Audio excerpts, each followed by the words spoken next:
All right, so my name is Magnus. I'm a Swedish security researcher, which also means English isn't my native tongue, so please bear with me.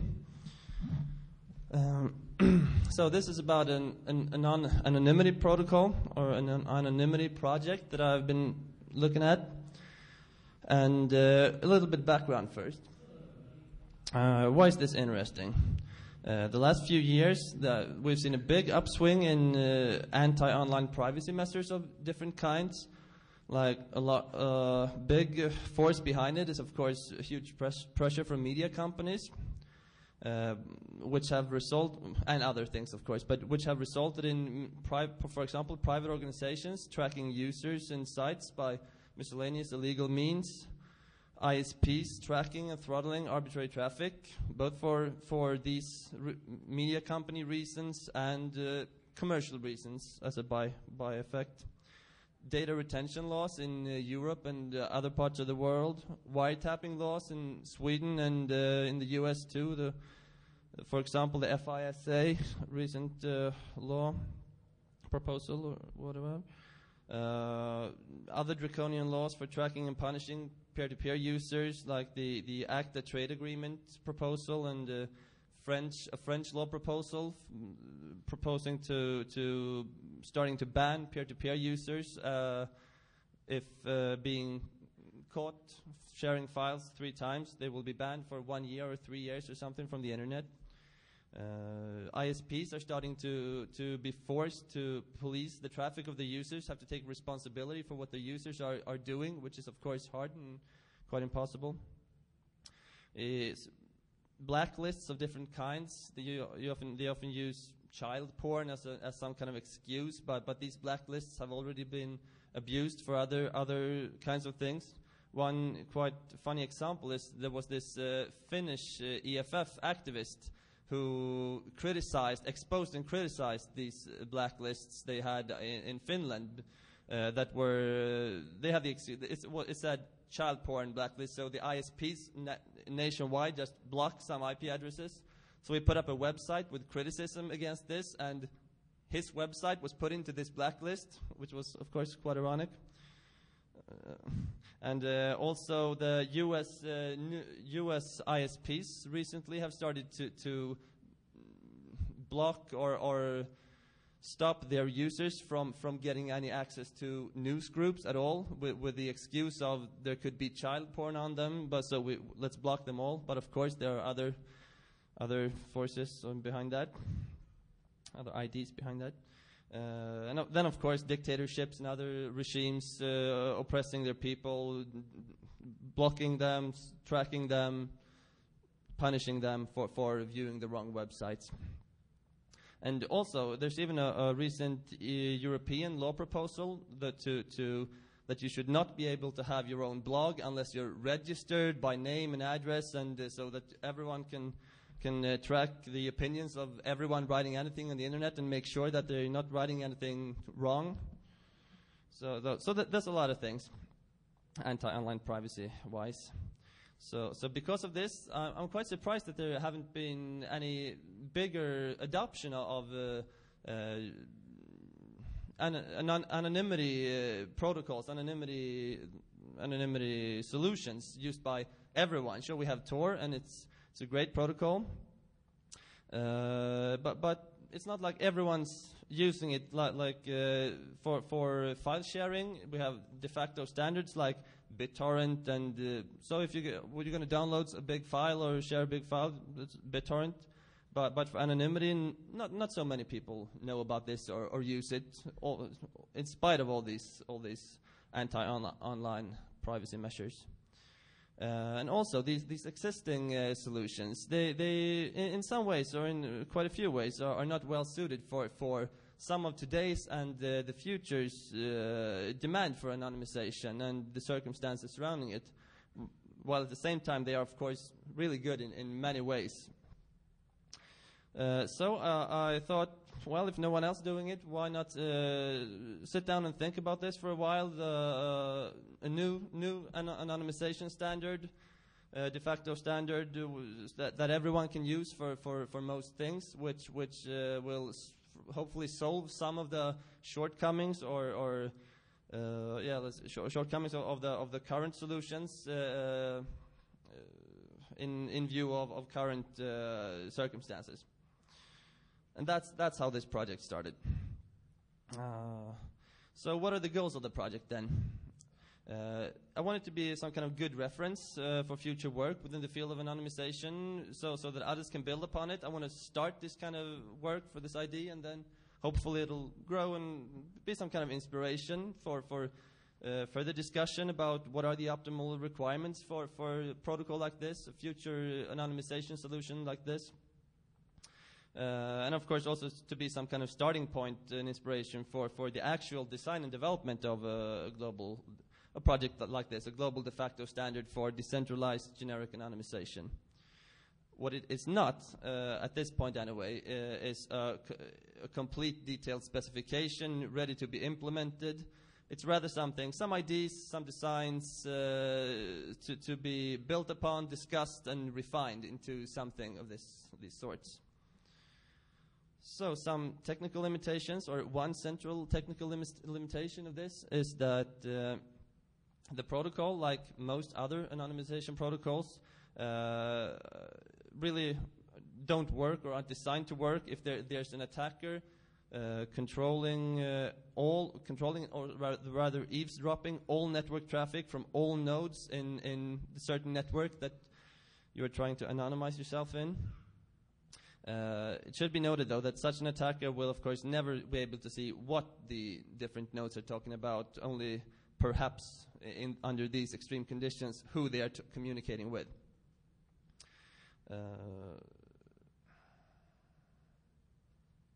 And of course, the protocol contains countermeasures in order to counter or decrease the probability that any attacker should be able to eavesdrop many nodes.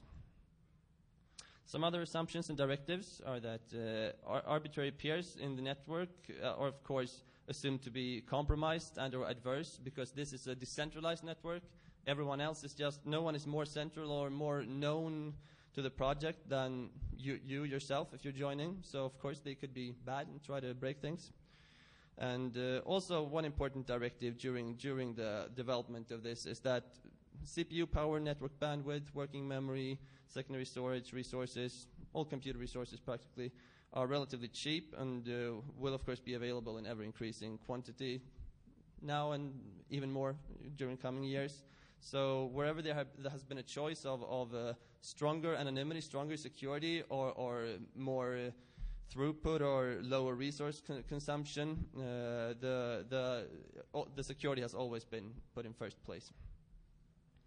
So some limitations of this presentation. It's only an overview, something to get you the starting details about what this is, and so that you should be interested more in the white paper, and also to discuss things with me or on the project website, which you will see later. But the white paper can be downloaded immediately if you want to take a closer look. Let's start with some of the design goals set for this project. What I wanted to do, when I started this, I thought, like, I'm going to sit down and think really good from the start, from the very the design goal level. What are the requirements of this protocol to make it good in today's world? Today and the future. So I came up with 8 primary design goals, which they're in the list here, but I'm going to go through them one by one in the following slides. So the first design goal is complete decentralization. No central or weak points can exist in a network like this, because there will be people who don't want such a solution as this to exist. So people will work against it, both legally and technically. They will try to sue the people running it at some point, just like most similar solutions have ended or been attacked so far. And if that won't work, there will be technical attacks of different kinds, practically DOS attacks or takedowns of servers and things like that. So it's very important that there are no central servers, no central point that you can attack in order to bring down the whole solution or the whole network. So both ownership to protect from legal attacks and the technical design to protect from technical attacks must be decentralized, which means open source, open design, community-owned project, and a technically decentralized solution.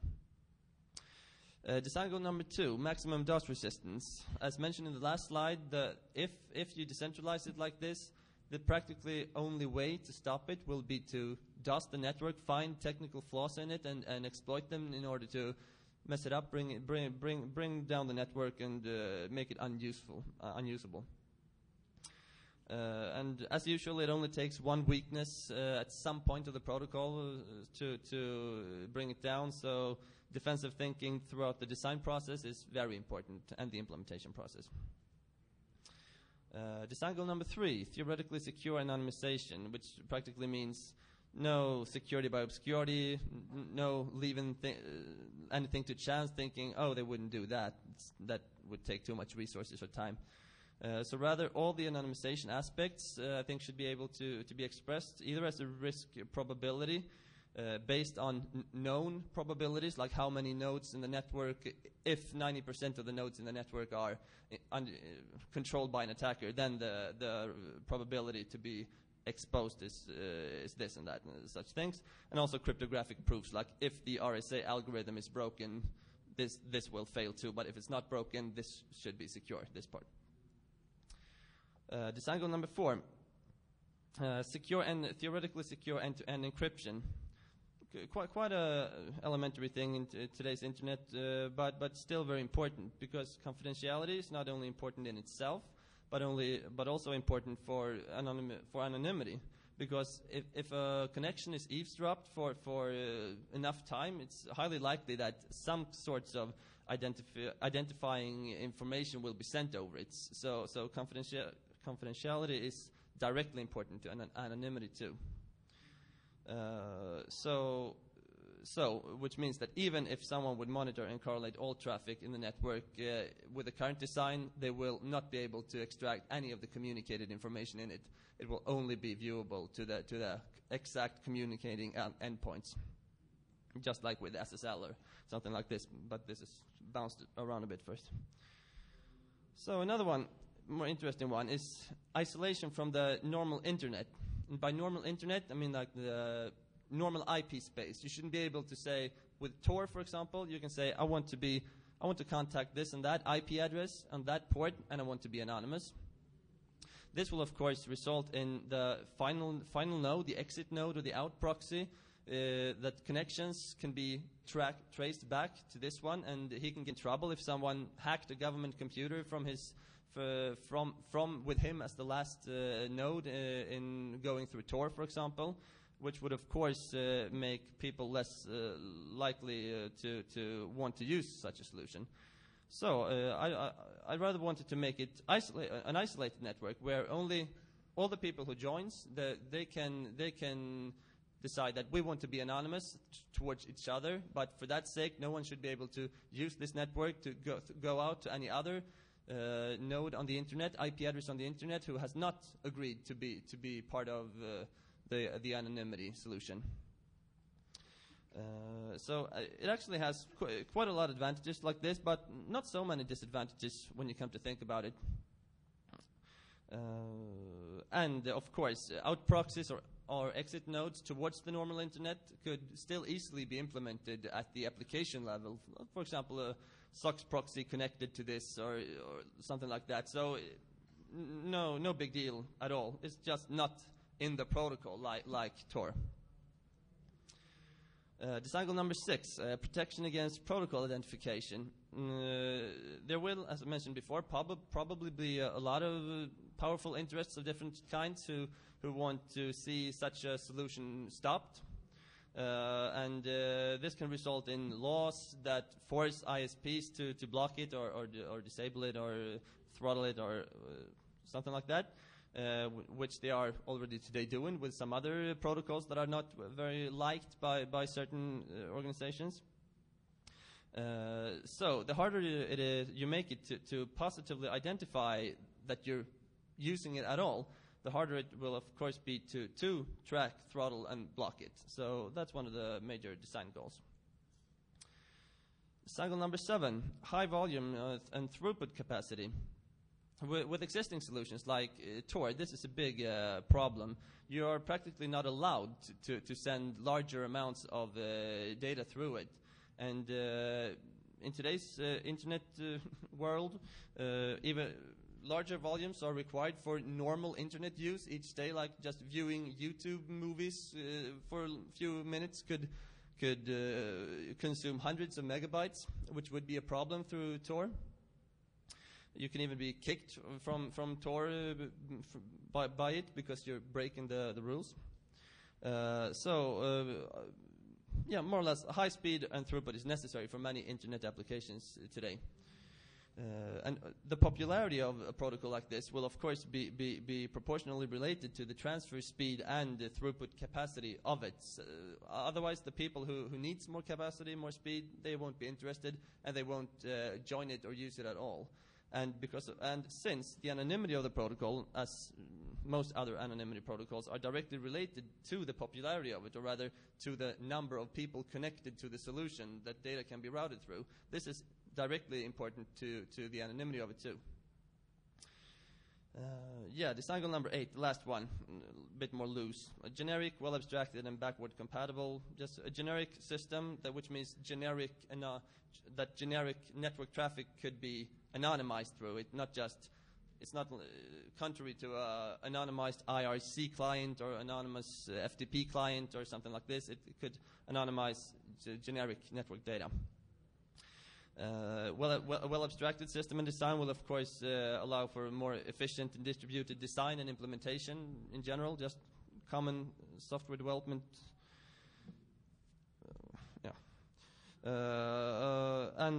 Also, the backward compatible thing is quite important, because a system compatible with all previously existing network applications will, of course, get a much quicker takeoff and community penetration, because everyone can just activate it for the programs they use every day, and just they don't notice any difference except the relative slowdown, which we will, of course, try to minimize.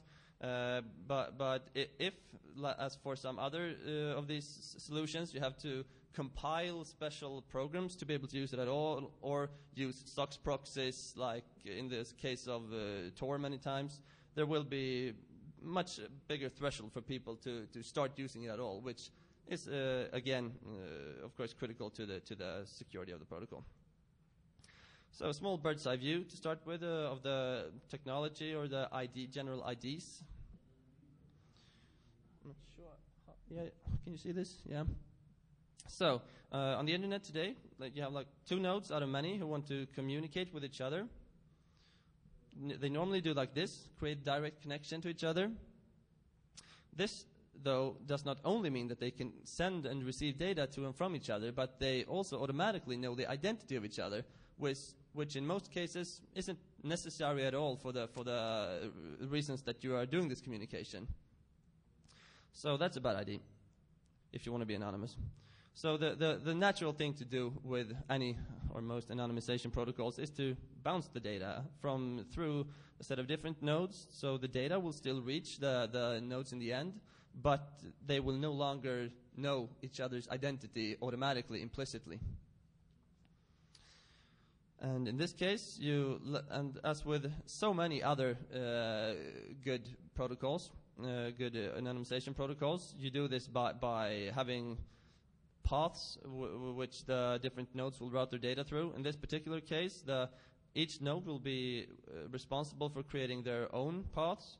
So alpha will create its path and make it ready for communication. Beta will create its path and make it ready for communication.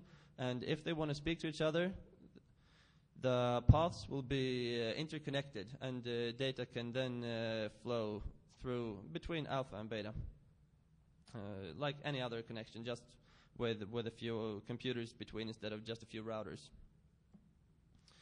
So these routing paths, in order to make it more secure and more customizable, each of the nodes can, as mentioned before, build their own nodes, build their own routing paths. Sorry. So if alpha is really paranoid, it could build a really long path.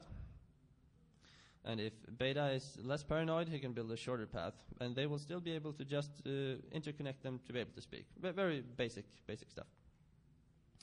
So a little more on high-level design of this protocol. You have these routing paths, which consist of the anonymized node, an intermediate node, and an arbitrarily more intermediate nodes, where the number is chosen by the anonymized node itself. And then, in the end, a terminating intermediate node. That's the exit node or entry node, the last intermediate node in the routing path. So then, something I call routing tunnels. That's something where all the anonymized nodes, they create a couple of these, handful of these routing paths when just connecting to the network, when they're starting their computer or whatever. It could take 10 seconds, 30 seconds, 2 minutes. It's a one-time thing, or at least very rare thing. So it doesn't really matter that it takes a bit of time. But once those routing paths are up and they want to make a connection to someone, that's when they create a routing tunnel inside the routing path. And and like I said, and it will just be a virtual connection practically, or inside this routing path. And the important thing is that it will be set up relatively quick over existing hops and existing TCP connections, not exclusively, but anyway, as we will see, which will then be connected to a routing tunnel in the receiving routing path, the routing path of the receiving node, which will form a complete anonymized connection. As you see there, the connection goes out from the last terminating intermediate node, and will be connected to the incoming routing tunnel of beta. And now we have a full anonymized connection. So then the concept of AP addresses. Because this protocol is separate from the normal internet, we have our own address space. It is very similar to the address space of internet, though, for a reason. So even the name, AP address, IP address. This is called anonymous protocol addresses, contrary to internet protocol addresses. They are equivalent to IP addresses in their format. They are equivalent to IP addresses in their functionality, except for one important thing. The main important thing, of course, that they do not expose the identity of the peers just because they can talk to each other. So the reason that they are so similar is, of course, that to make it easier to make the protocol backward compatible with all IP applications. The IP applications will just think that they are using normal IP addresses, but in reality they will be using AP addresses, but they won't be the wiser. So in to make something like this work, a completely decentralized solution, you would think that you would need some kind of central directory or central entity to let the nodes be able to find each other and interact. So enter the network database. You can compare it to the routing tables of the normal internet. Someone would state an AP address, or will have an AP address that they want to use, and the network database will contain the information that will be needed to send the information to the endpoint that they would like to reach. On the normal internet, that would be bouncing through different routers. In this protocol, it will be bouncing between different computers or nodes, very much similar to Tor, for example. This database will be distributed and decentralized, and suggestively it would be based on distributed hash table technology. This is proven technology. It's used in several large-scale implementations, like, for example, the CAD network, which is a Kademlia-based distributed hash table network used in EMUL. The main thing is that there are no central servers, no central anything, only the nodes, but together they form the equivalent of a centralized database which people could execute queries against, and just like a database. Most of these distributed hash table technologies have automatic resilience to constantly disappearing and newly joining nodes, because people should be able to just connect to the network and then disconnect when they're finished, and the integrity of the database should still be kept. And many of them also has automatic and built-in resilience to some degree for malicious nodes, and that's of course good. But as I mentioned, the network nodes are the database. The network nodes joining the network, that is your computer, my computer, you're part of the network as soon as you connect. So a few more design details. And this is the most detailed part of the presentation. I'm not sure if you'll be able to grip everything right here and now, but it's just to be able to provide some kind of understanding what's going on. So when you want to establish this, the initial routing paths. Alpha, we have here alpha. He wants a routing path which he wants to be able to use to make outgoing and incoming connections, anonymous connections. So the first thing he does is he chooses at random. He actually uses the network database to get a few samples of IP addresses which are also in the network. And this is IP addresses, like the IP addresses of your computer, my computer, who has also joined this network. This information in the database is, of course, completely decoupled from the IP address information about nodes, which would otherwise compromise the entire meaning of this protocol. So he chooses at random, at his own will. He can pick these however he wants to. So if he gets a sample of 1,000 IP addresses from the network database, he can look like, okay, are these in the same CNET? Are these in the same BNet, ANET? Are they at the same ISP? Are they in the same country?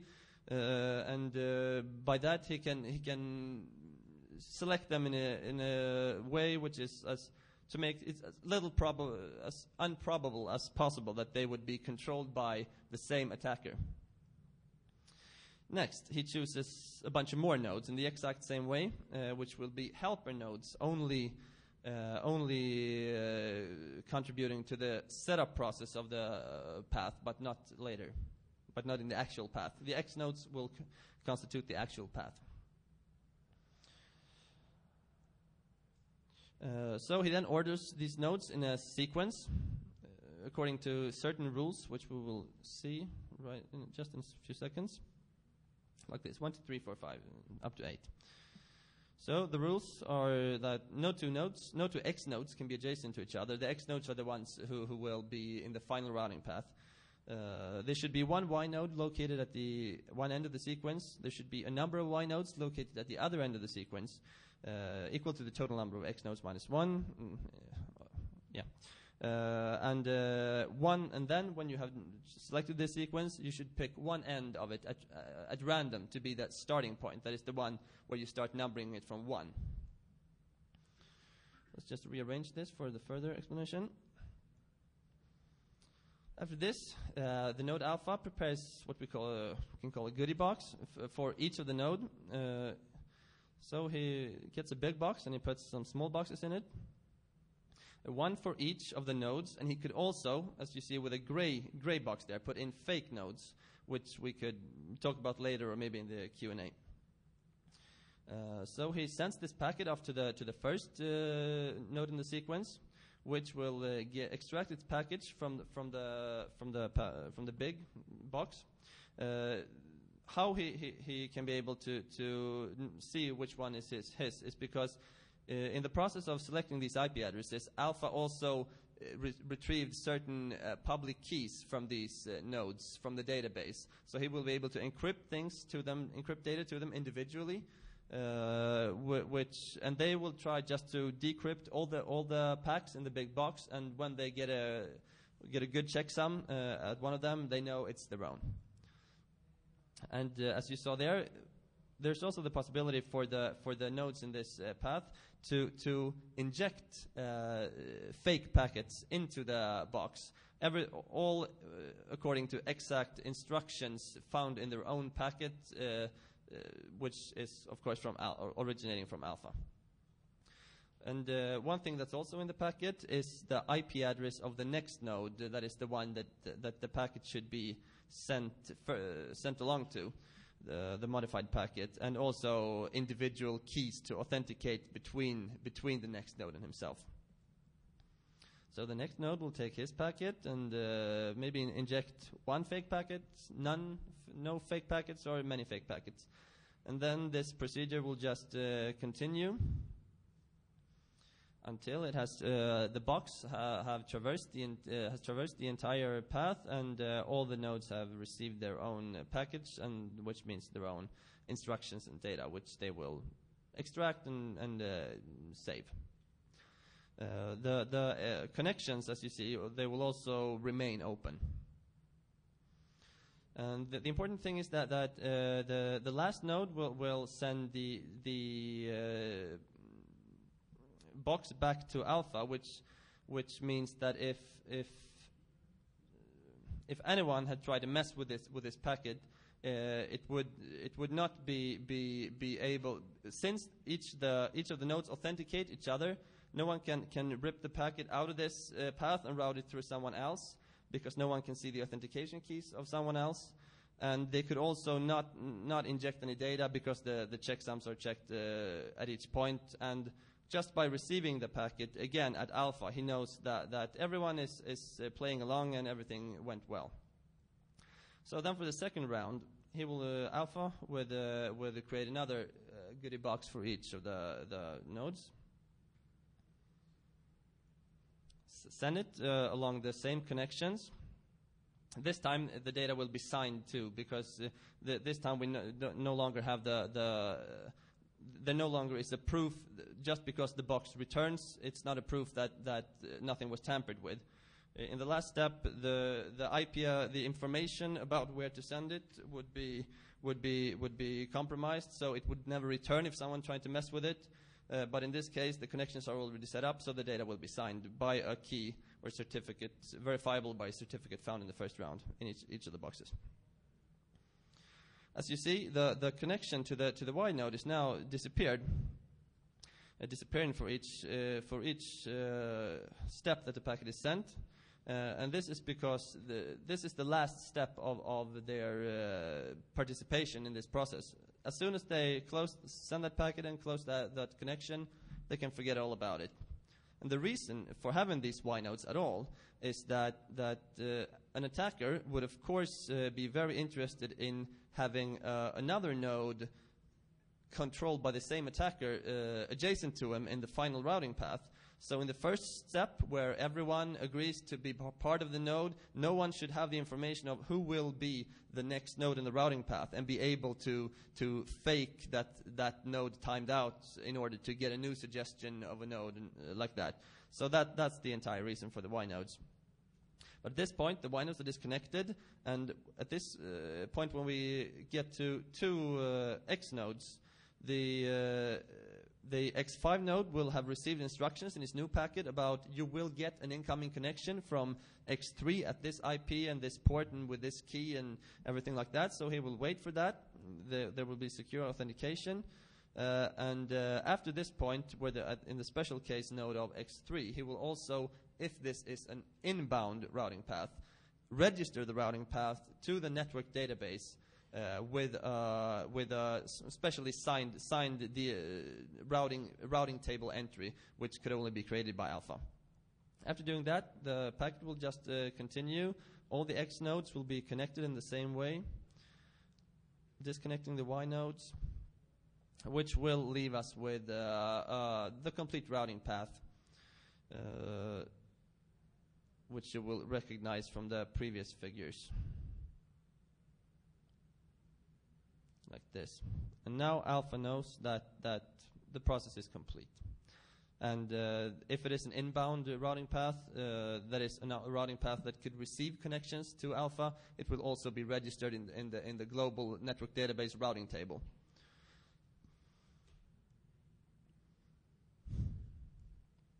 So a little bit just about what's in the goodie box. I will have mentioned many of these things, and the routing path construction certificate is the certificate that will be used to sign the data in the second round. the IP import of the next and previous nodes. That's to make it possible for each individual node to authenticate to each other. Random IDs, that's the keys that they identify against each other with, in addition to the IP import. If someone could have stolen someone's IP address in between.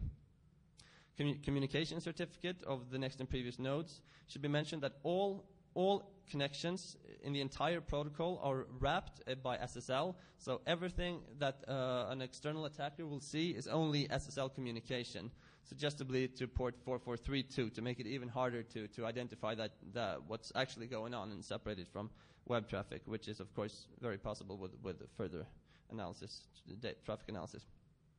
Some seeds and params for dummy package creation, some seeds and params for stream encryption keys. And these keys are the only things in this package which have not been used at this point. They will be used in the next process of creating routing tunnels. Some flags saying you're an X node, you're a Y node, this is the first round, this is the second round, and things like that. A secure hash, the entire encrypted setup package, array, the entire outside box containing all the boxes, in order to make it impossible for any node to piggyback information on this in this box, because then any node will be able to piggyback encrypted information to any other possible node, non-adjacent node later in the path, which might be controlled by the same attacker, and then they can start an out-of-channel communication and combine their knowledge to compromise the anonymity. And finally, the cryptographic hash, which makes it possible for nodes to know which packet is their own, box is their own. And in the second round, we also have this sound routing table entry for that last node. So the routing tunnels, the next step. Once you have these routing paths, you would like to communicate with someone. And then we have a process for creating routing paths. And the main goal of this, with all these things, is of course, why do we make this so messy? Why can't you just have alpha communicate with each node? Say you're in the path here, connect to him. And why do you have this circular thing? Yeah, it's because otherwise the IP address of alpha could possibly connected to the AP address of it, which is the main goal to stop with this protocol. That's why we had this whole circular thing with the routing path creation, because alpha should never be connecting directly to the endpoint node, because the endpoint node would possibly know the AP address of this path, and that should never be connected to the IP address. So now we have this path, and we want to create an outbound connection to a certain AP address. This AP address, just like with IP addresses, you have received from someone saying, this is the IP address to my server, this is the AP address to my server, so no different from normal internet communication. So alpha begins by sending a notification package through the route path, and he also remembers it. The next node reads this package, and at this point, it chooses one of those stream encryption keys I mentioned in the Goodie Box, which were the only thing not being used at that point. So let's say he got 100 stream encryption keys. So at random, completely random, he chooses one of these and remembers, then encrypts the packet with it, and remembers, okay, this is what the packet looked like when I sent it away, when it was encrypted, and this is the key I used. So the next node does the exact thing. It receives a packet, it chooses a key, it encrypts the packet, and it sends it to the next node. So the last node, he gets this, and he also chooses a key which he remembers, and then he makes a bigger package with containing both the package that he received and another package, which we will talk about in a moment. He then creates a completely new TCP connection to the previous node. The other one is not disconnected, it's just grayed out to show that it will not be used for this connection anymore. The node receives both the packets. He says, this is that yellow packet that I sent before, so that must mean it will be connected to this key. So I'll remember this key and bind it to these two connections, the incoming and the outgoing connection. Then I'll decrypt both the packets with that key. And then, of course, the yellow packet will be decrypted to its original form, which was the green packet. And the other one will be decrypted to a new form, which we haven't seen before, that is red. So the next node receives the green. It says, this is the green packet. I recognize that. It's that key. So I'll create a connection, and I'll bind that key to it. And I'll decrypt both packets, and then the black packet, of course, reappears, and a new packet now being decrypted with the keys of every node, the turquoise or whatever packet at the bottom, and alpha reads both. Now, the special packet at the bottom, which the end node sent, is actually it's put together in a special way, practically just repeating the same sequence. The meaning with it is to be able to make it extremely easy to do a brute force success test on it. So alpha will be able to brute force and just do a very, very simple test to see, was the brute force key guess successful? And since alpha knows all the stream encryption keys of the nodes, let's say 100, 100, 100, so 1 million keys, a combination of 1 million keys, he can start brute forcing over those keys. Everyone else in the entire internet or world, including these nodes, they won't know any of these stream encryption keys. So if they want to brute force this packet, they will need to brute force the entire, let's say, 128-bit space, which is quite intractable.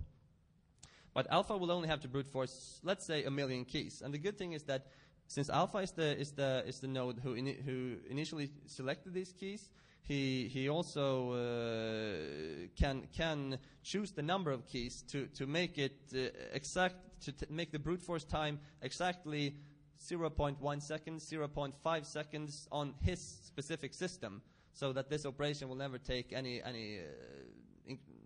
unnecessarily long time or annoyingly long time. So let's say 0.1 second later, he finds that, okay, these are the keys that were randomly selected by each of these nodes. Okay, now that I know this, I can alpha can decrypt or encrypt messages to the last node, which no one else in between will be able to read, of course, because they only have their own keys. So one layer of encryption is removed for each step, just like in Tor. And now the anonymous node informs the exit node of the AP address it wants to connect to by creating such an encrypted message. So he encrypts it once, and or actually he encrypts it with all the keys, of course, in the correct order. And each node decrypts the packet with their key, which unwraps a layer of encryption, which results after the last decryption by the last node in a message that he can read. So at this point, he knows that, okay, this is an outbound connection. I'm gonna try to connect to that other AP address. So he looks up the AP address in the network database and does everything necessary for that. Then he sends just a packet containing random data back to the other node, so that the anonymized node, so that he will know that everything went okay.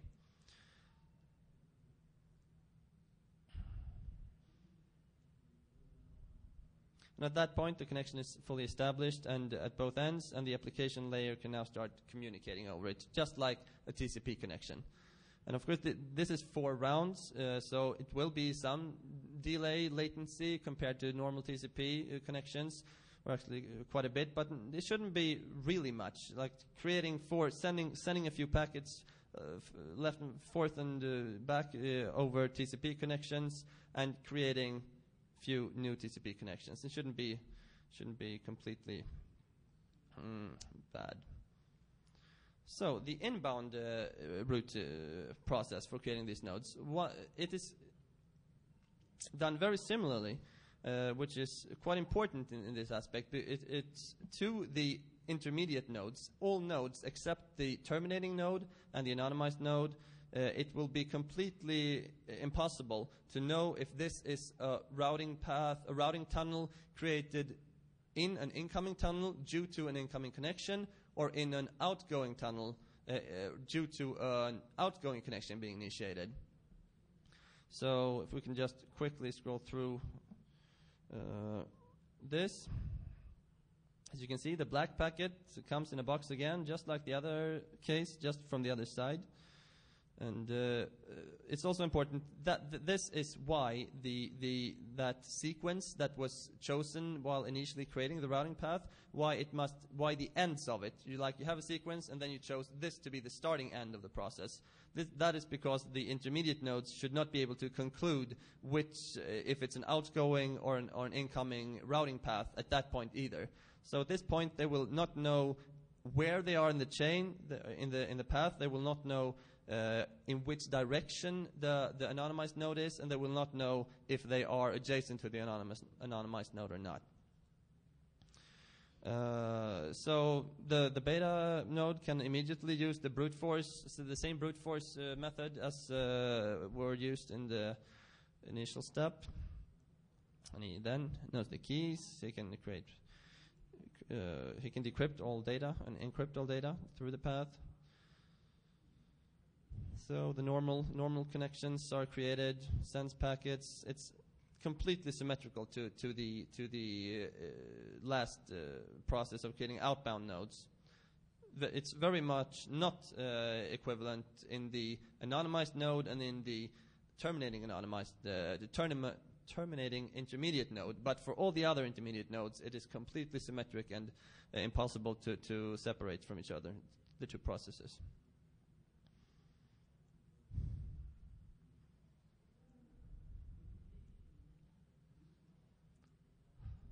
So at this point, the incoming connection can be confirmed to the external peer, that is the outbound routing path of alpha. So it is.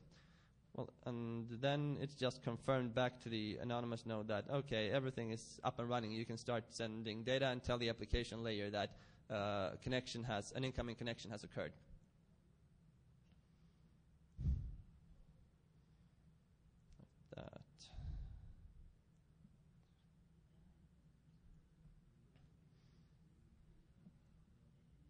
So the connection is now fully established at both ends, and we have a fully anonymized complete connection between alpha and beta, which they can start communicating over. But in order to achieve this very important symmetry that we mentioned previously, you may have noticed that we have only done 3 passes, 3 rounds in this process, but 4 in the other one. So we will have to just send a fake packet down the route before the terminating node will start routing any data through the connections. This way, the process is completely symmetrical.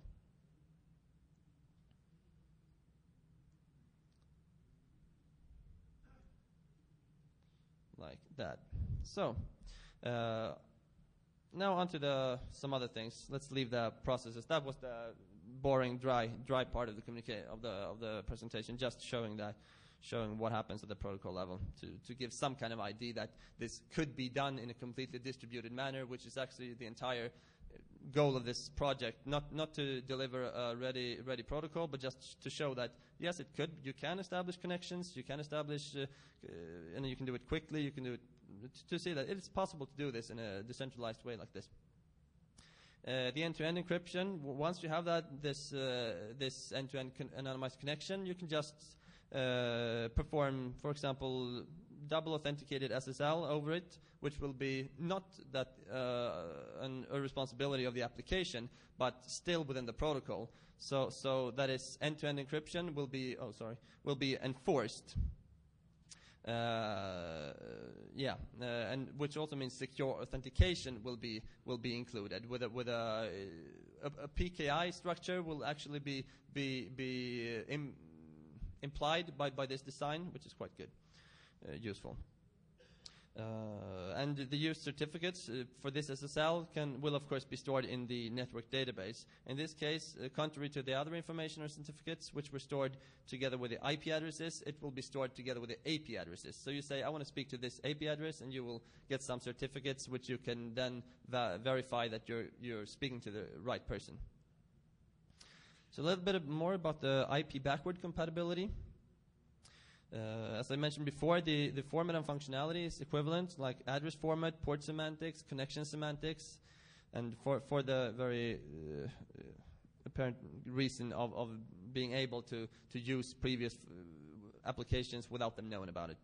So what you do is you create binary hooks for all common network APIs at the application API level, like the connect API when the connect, the close, the bind, all APIs that are used for TCP connections. And I saw this previous talk from Roger of the Tor guys, who said that this was very hard on Windows and not. There might be some problems that I have not noticed, but as far as I know, it's quite easy actually to do it, at least at that level, in a quite stable way actually. This means you won't need any further assistance from the author of the application. You won't need any source code, and the application won't even know that it's anonymized. It would just think, oh, I'm connecting to this IP address, while in reality it's connecting to that AP address. Under some conditions, this means that the common internet DNS system could even be used in the cases where the clients don't want to anonymize themselves, but only the server want to anonymize themselves. Otherwise, you can do the DNS side attack where you have where the server has its own DNS server that will identify the users. And also, it'll be very simple to start supporting things like IPv6 with this design too, because it's not actually bound to the format of the addresses. Once you're inside the network database, they will just be treated as strings or similar. So a little bit more about the network database. It contains mainly two separate tables. One containing information about the IP addresses, the IP address table, which will have associated information, certificates, and similar to all the IP addresses in the table in this network, and then the AP address table, which will contain associated info for all AP addresses in the table. And these will, of course, be completely decoupled, and if they were to be connected, that would be catastrophe.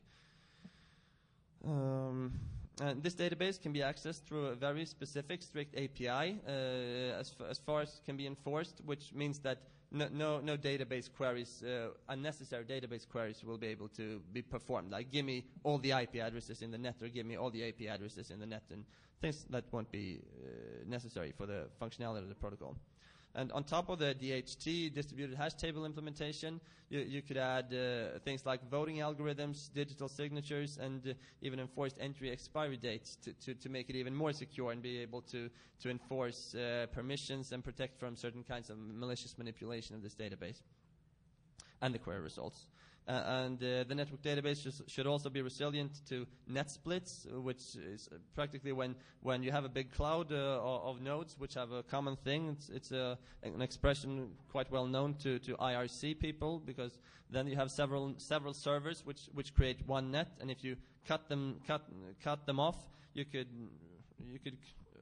accomplish funny effects by isolating certain parts of the network, which is true here too. So you shouldn't be able to do that. And the distributed hash table technology actually will make that quite hard, and you can make it even harder if you just think about it.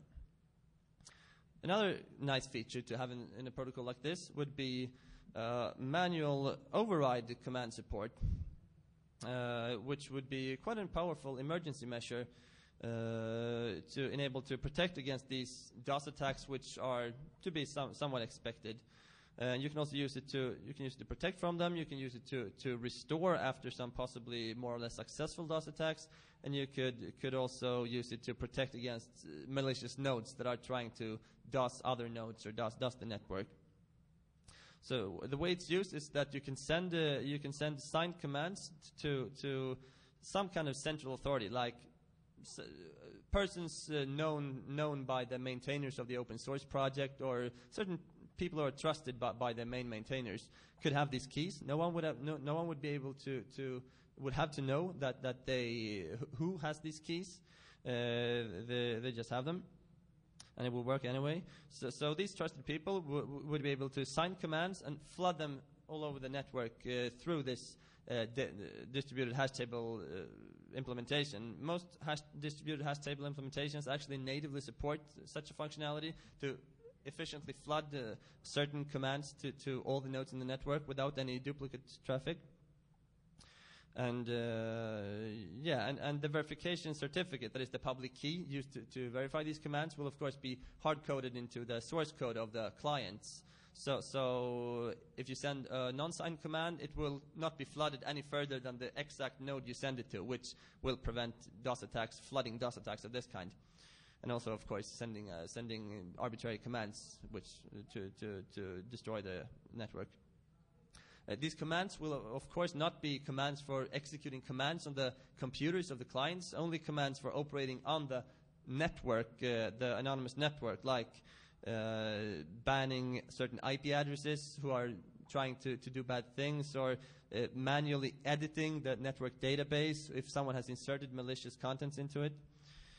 But never anything affecting client computers. And there's also no real worry even if the keys of the signing keys would leak, because you can just release version 1.01, and then it will have new signing keys, and perhaps the persons who were able to crack the keys could ban some people from the network for the limited hours that before the new client came out, but it could be easily restored, so no worry.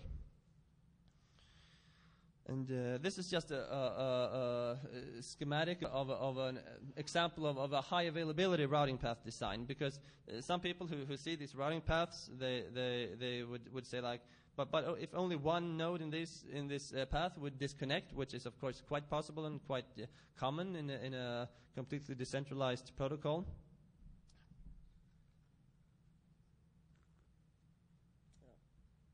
Then the entire connection would break. So, but there are ways to create high availability routing paths while still keeping all these important properties of routing paths and routing tunnels that we have discussed. It's actually not as easy as could be thought at first sight, as could be probably seen at this picture, but it could be done, and I've thought about a design for it, and this is a schematic of one of these designs. As you can see, it's symmetric with two ends, and that's because of one of these problems of keeping the property of no intermediate node being able to tell if it's adjacent to the anonymized node or at all where it is.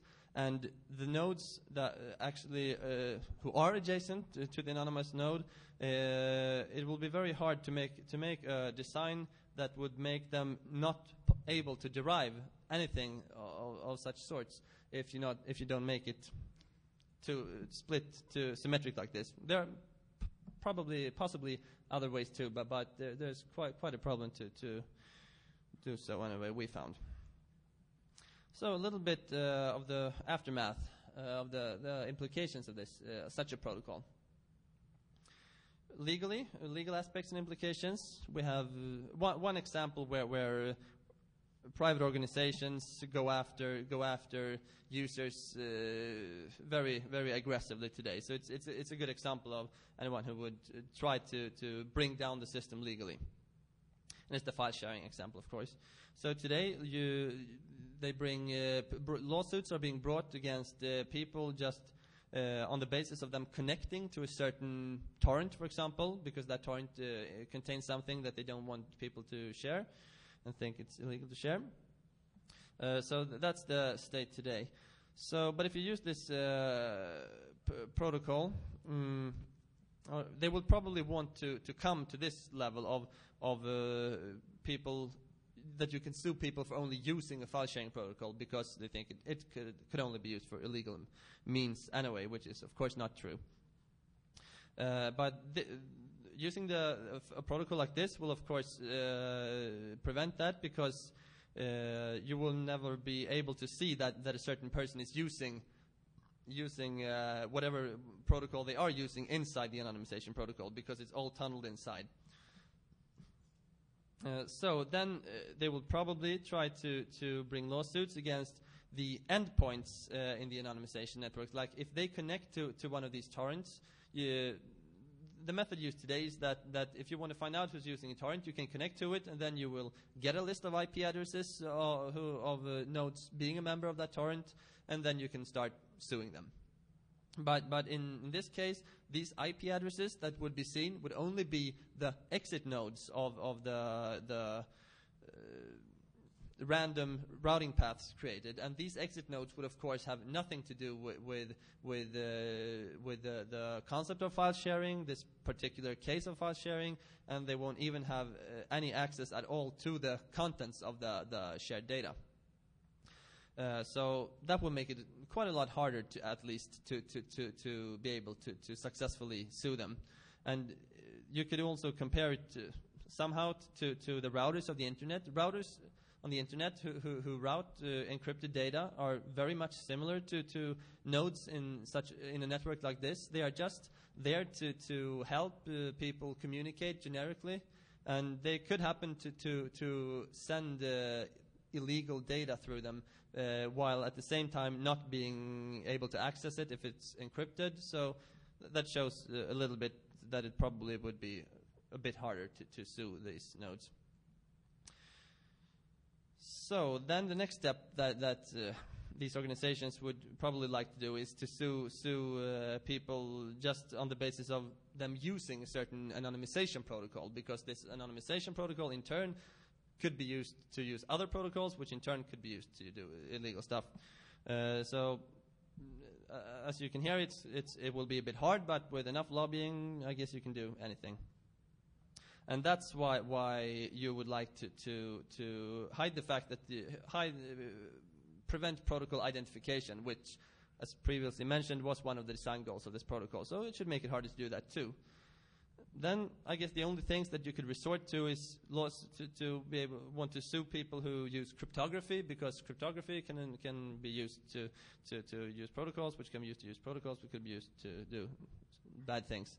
And yeah, it could be done. I think France once had a ban on cryptography. I'm not sure if it's still like that. Cryptography where the government didn't have some secret keys that they could decrypt it with, but it could happen, will happen. But I think it's increasingly harder today to say something like that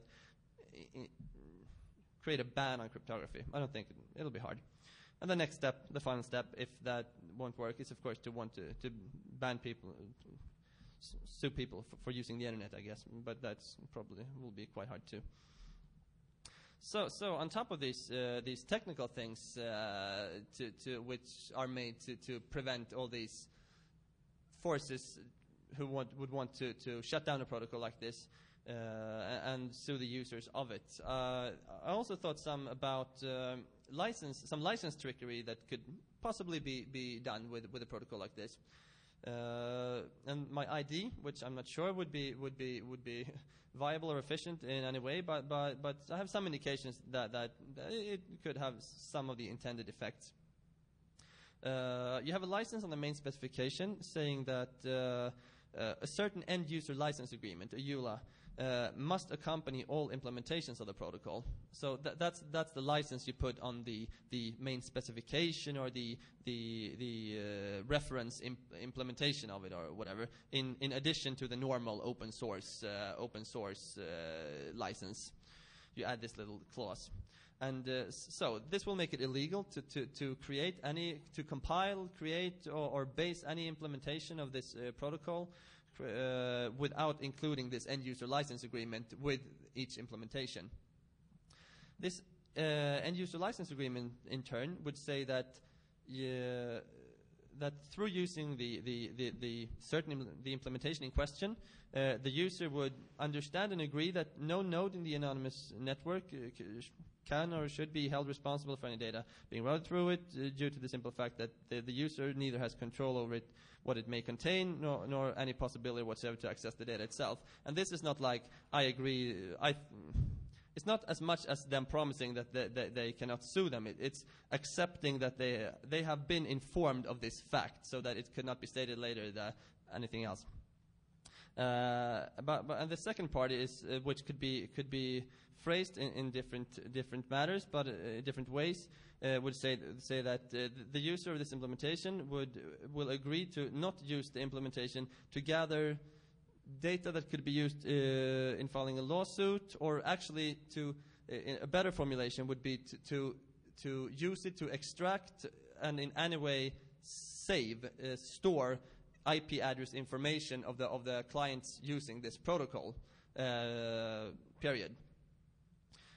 So this would have a little interesting effect, that if some of these organizations wanting to sue people would like to harvest IP addresses of let's say the file sharing example again with a torrent, they would have to use some kind of implementation of this protocol in first place to be able to just connect to this torrent, because it's a completely separate network from the internet.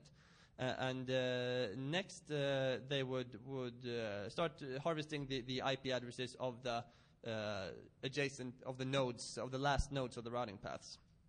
But if they do that, they will have broken the end user license agreement. And normally this kind of organizations their main goal is to go after people who break end user license agreements or break intellectual property rights. So it would become quite an ironic situation, which would be quite annoying to them, at least. Okay, so if then they say, okay, we make our own implementation of this protocol, make our own client. Well, if you don't include the end user license agreement in this implementation, you will have broken the license of the protocol, and again you have broken intellectual property rights, and you're there at this ironic situation again. So it could be quite funny and somewhat efficient. But of course you would probably not be able to go all the way to court and prevent some of its users to be if someone tries to sue them, they could probably sue them anyway, but this will probably make it harder, at least for them to not look like hypocrites, and this could affect the lawsuits, and not to mention their interest in doing such a thing. So we're starting to come near the end. Not quite yet, though. But let's review the design goals that we set up at start, and see if this implementation that design and implementation that I've been speaking about for a while now, how well it fits these design goals. So design goal number 1, the complete decentralization part. The protocol has no central points or even nodes that are individually more valuable to the collective function of the anonymous network than any other. So if you attack one node, you bring down that node, and it's the same thing that if that node would just disconnect his computer and go to bed. So which will be quite common, I guess. So no worries there.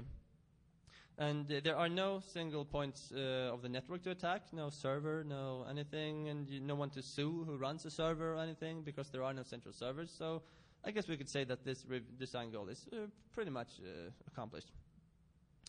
Design goal number 2, maximum DOS resistance. Well, DOS resistance has at least been a concern during the entire design process, and it should continue to be a concern when this protocol is further developed and implemented in the end, hopefully. And that should limit the attack vector substantially. It could, of course, always be improved. So that's the entire reason for having a project like this. It will need many knowledgeable people who will be able to give input. And it must continue to be a constant area of concern and improvement. But I guess you could say that this far it's sort of, as far as we know, covered. Review the third design goal, theoretically secure anonymization. Well, all involved risk probabilities can be expressed in terms of non-probabilities with the current design. All security is based on cryptography and randomness, and it could thus be explained with defined with cryptographic proofs. No obscurity parts. Nothing is based on obscurity, and hopefully no gaping holes have been left to chance or that some of you will be able to tell me right after this presentation. But review and improvements are, of course, always needed, and the good thing is that the similarities with, for example, the Tor protocol will be able to make use of many of the valuable experiences that they have lived through the years. For example, those that Roger mentioned in his previous talk in this room. So I guess we can say that one's covered so far. Then the cycle number 4, theoretically secure end-to-end encryption. Well, all data is encrypted in multiple layers. Well-known and trusted algorithms should be able it should provide end-to-end encryption. And since all connections are wrapped by SSL, which is very well known and well used, the protection from external eavesdroppers should, under all circumstances, be at least that of equivalent of that of SSL, which is quite okay. So we can consider that one accomplished too. Design goal number 5, isolation from the normal internet. Well, it is impossible to contact and communicate with any regular IP address. You can't just say, I want to speak to this IP address, because there's no way to tell the protocol that, tell the client that. You won't reach it. It only understands IP addresses. So that's impossible, and therefore the network can't be used to anonymously commit illegal acts against any computer that has not itself joined the network and exposed certain services to it and accepted the risks of allowing anonymous communication with these services. So we can consider that one comes to, I guess. Design goal number 6, protection against protocol identification. Yeah, well, SSL connections are used as an external shell for all connections used by the protocol, and suggestively they would also all use the standard port, default standard port of the standard web server SSL port, TCP 443, which would at least not make it really simple to just filter on the SSL on this and that port, and because it will be this SSL and it will be the same SSL port as normal web connections. But of course, you could practically always, with enough advanced traffic analysis methods, identify certain kinds of traffic, or at least distinguish certain kinds of traffic from other certain kinds of traffic, which in this case would be normal SSL web connections.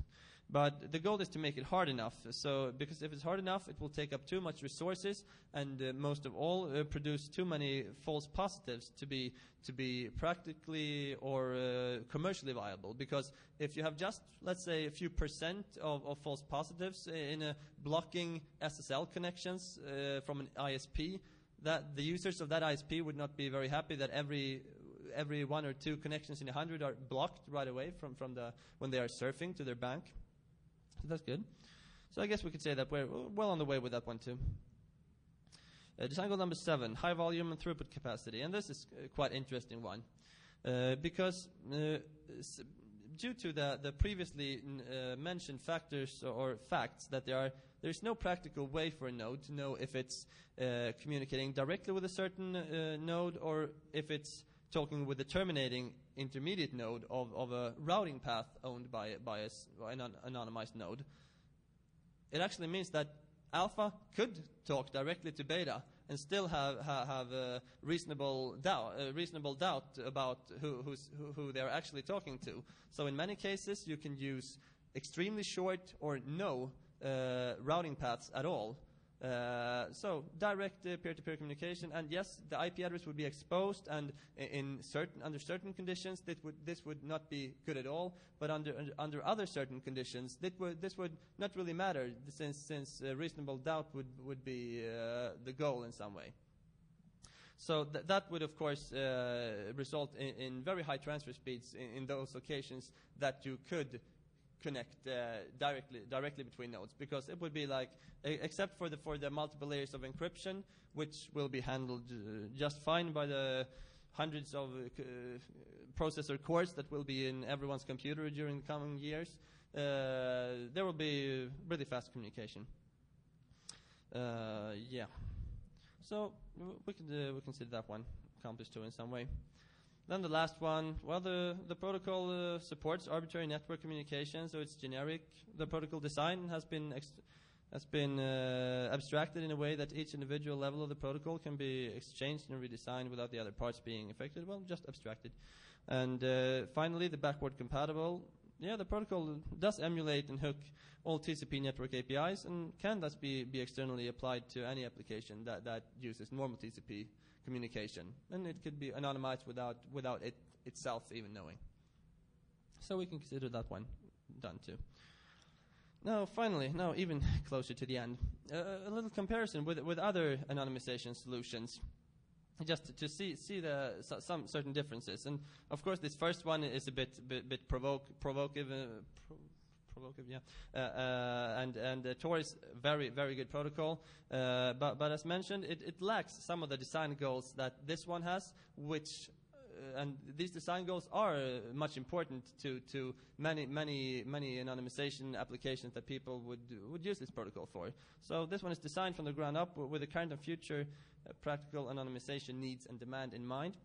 It is compatible with all existing and future network-enabled software without any need for adaptations or upgrades. And yes, there are some, as Roger mentioned, some tools to do that for Tor, but as he also mentioned, no good such tools for Windows, and also it's some kind of ad hoc thing that was not in the real protocol specification. We have higher throughput. Throughput is a big problem through the things I just mentioned with the short routing paths. With the long routing paths, of course, you don't have the high throughput, but yeah, we have the possibility for it with reasonable doubt. No traffic volume limits, which is quite very important. In Tor, it said you shouldn't transfer large volumes. You will be kicked. You will be breaking the rules. So people can't watch their YouTube and whatever they would like to use high traffic volume for. It's isolated from the normal internet, the Phantom protocol, which is that's also one of the very important points, because no one would like to run a distributed protocol where they are automatically an exit node, out proxy, if they feel like my door could be kicked in by the FBI any day because the NASA was hacked from my computer. That's not a good thing. With Phantom, that can happen. With Tor, that can happen. You have end-to-end encryption, enforced end-to-end encryption. So even if users should know themselves that Tor is not safe to use unencrypted, and that application developers, they should always use encrypted protocols. But what it really means is that if I'm not completely sure of the details of all the applications I'm using, are they using cryptography? Are they using secure cryptography?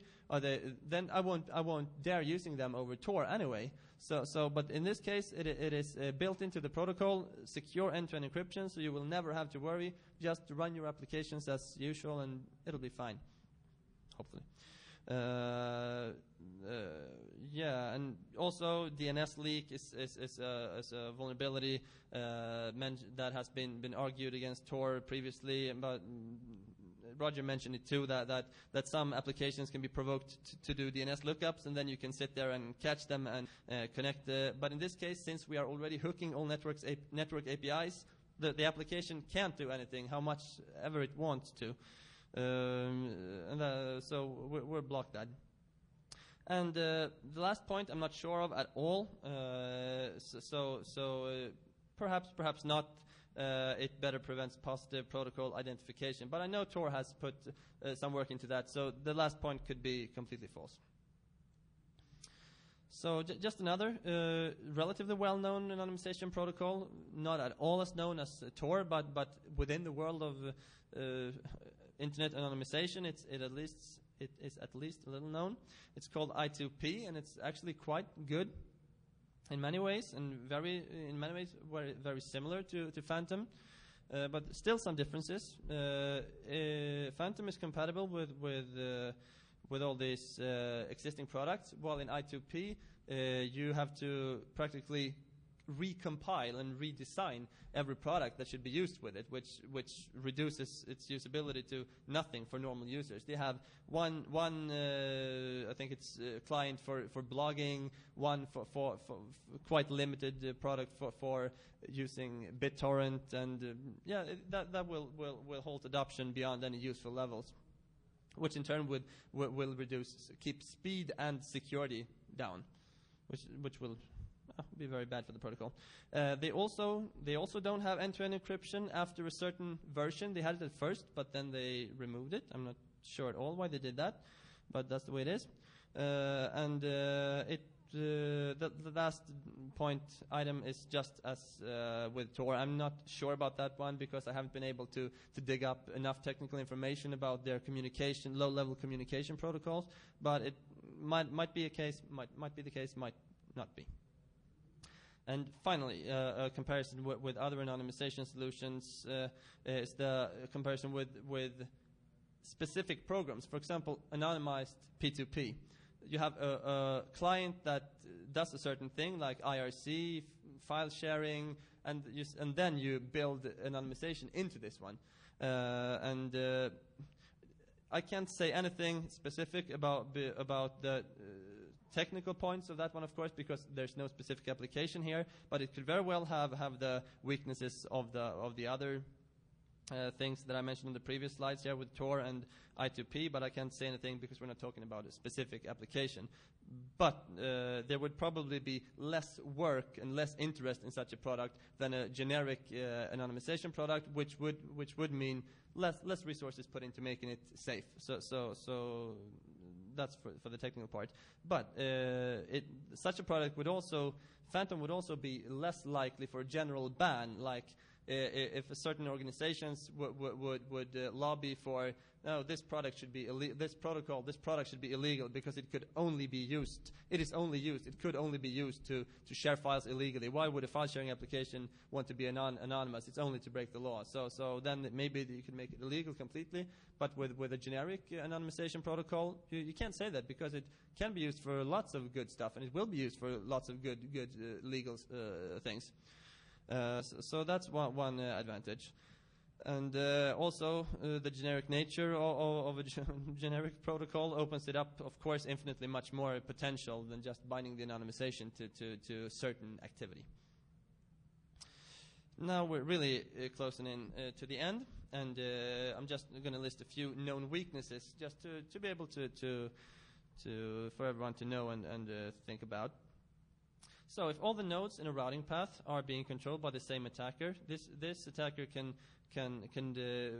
connect the anonymized node to the entry or exit node, and that would of course connect the IP address with the AP address, which would compromise the anonymity. And that's not good. That's compromised the entire meaning for the protocol. But again, no data can still be eavesdropped, no matter if you control every node and every network link in the entire system. So you can only conclude which AP addresses that route is talking to, not what IP address is in the other end, because this is only a single routing path. And again, it's very important to note that an attacker who controls, say, 3 nodes in a routing path, he will never be able to know that, okay, are these 3 nodes, do they constitute the entire routing path? Or is the last node that the last compromised node is speaking to actually yet another intermediate routing path, intermediate node, routing node, which makes it very hard to use, even if you would control the entire path. You wouldn't know if you are controlling the entire path, which would make you unable to act on that information in many ways. And again, the algorithms for the node selection of the routing paths are first, they are controlled by the nodes themselves, the ones that are the nodes that are protected by that actual routing path, so they can select the trade-off between efficiency and security by themselves. And also, you can use optimize the algorithms for that. So like never use any, which Roger also mentioned, like never use any nodes in the same C network, B net, A net, ISP, country, whatever. 2, the second weakness. If an attacker monitors the traffic of all nodes in the network, that attacker will be able to conclude the same thing as in the previous weakness, the first one, without even having to doubt where the routing path ends. Because in that case, he would be able to correlate that okay, traffic enters here, goes out there, enters there, goes out there, and it isn't any traffic going out there. So then you can, at a much higher probability, conclude that the routing path ends there. But this was, as you know, what I stated as a limitation of the protocol from the start, and this situation isn't, at least at this point, very, very likely. Sure, there are some countries with data retention and everything today, and big three-letter organizations doing lots of wiretapping, but there are also a lot of countries who would not want to cooperate with those agencies at this point. So if you just bounce it between a few countries or just have one node in such a country, then it would be more secure. And some anonymization protocols try to counter this kind of attack, even this kind of attack, by delaying data that each node receives and by sending out junk data. But since this goes against the high throughput design goal of Phantom, we won't do that. And we really, for most applications, we won't need that kind of security either. So yeah. The third and last weakness, individual intermediate nodes in a routing path could try to, what they would want is to find another compromised intermediate node further down the routing path, even though it is not adjacent to that one. But with the current design, and what our goal is that if two compromised nodes in a path are not adjacent, they should not be able to conclude in any way that they are in the same routing path, and thus be able to correlate their knowledge. But so what could they do about that? Yeah, they could try to use some kind of covert channels to communicate this information, and probably they would like to communicate the 32 bits that constitute their IP address, because after that has been communicated, they could of course create separate channels and communicate whatever information they want to. So what could such covert channels be? Yeah, it could be timing of the data that is routed through the path, like make some small delays and encode information into these details, or even more likely and more efficient, encode information into the chunk size of the communicated data. Like they receive 20 bytes, then they send 3, then 2, then 1, and with a very small delay, and only for until they have communicated this data. So this is quite a possible attack actually, which could be countered to some degree in some ways with splitting up and merging data, but it's quite hard to do it in any really good way without compromising the high volume, high transfer rate design goal. So that's probably the biggest problem that should be thought about more. But again, if they manage to cooperate to communicate, they will not be able to know if they are at the end of the node, at the route path, adjacent to the anonymized node, which would luckily heavily reduce the usefulness of such an attack. So, just to sum things up, what was the current state of the project? Well, there is a white paper which contains this information and quite a lot more details. So this is what I have been describing, and what the paper contains is an initial suggestion, an example for requirements and design of such a next generation anonymization protocol. But again, it's not a complete specification ready for immediate implementation, but although it is quite detailed and comprehensive, so it is more or less a full example of how you could do it, just to prove that it could be done, it should be worked on more. This presentation, if you want to see all the fancy animations, which would perhaps help get a faster overview of the communication process, you could download it too. And there's also, I've created a Google Code project which contains a code trunk without any code yet, a discussion group where you can discuss stuff, and a wiki where you could store and publish the results of these discussions, I guess. And also a blog where interested people could follow the progress of the project. So, the final summary. The internet and its users are in increasingly bigger need of a good anonymization solution, which meets the requirements of today and beyond, not just the low volume communications and other limitations of the current protocols. At least in order for this protocol or such a protocol to become some kind of de facto standard for easy and secure anonymization that many people would use. So far, the Phantom Protocol has had the main goals of exploring the optimal requirements for such an anonymization solution, providing examples of solutions for all the problems that would reasonably possibly be related to this kind of project, and it also has the goal of inspiring discussions of the design of such a system, which we will hopefully hear more about at this conference. You are very welcome to contact me for more questions, discussions, and anything. And I would really like to speak more to the maintainers and developers of the current projects like Tor and I2P, because I'm sure there are lots of things that could be done collaboratively, and much to be won there. So please contact me, any Tor or I2P people here. And again, the final goal is to be somehow the starting point and central point for the emergence of such an open de facto standard for free, secure, and ubiquitous internet anonymization. So the next phase, what would that be?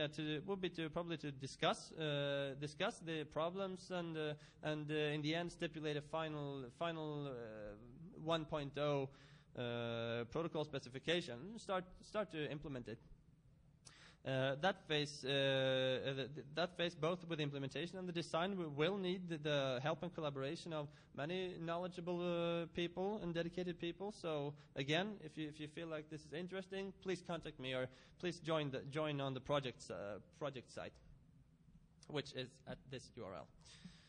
So now we can have the Q&A, and I guess we will be moving to another room for that, I think. So that's all for now, and you have my email address here.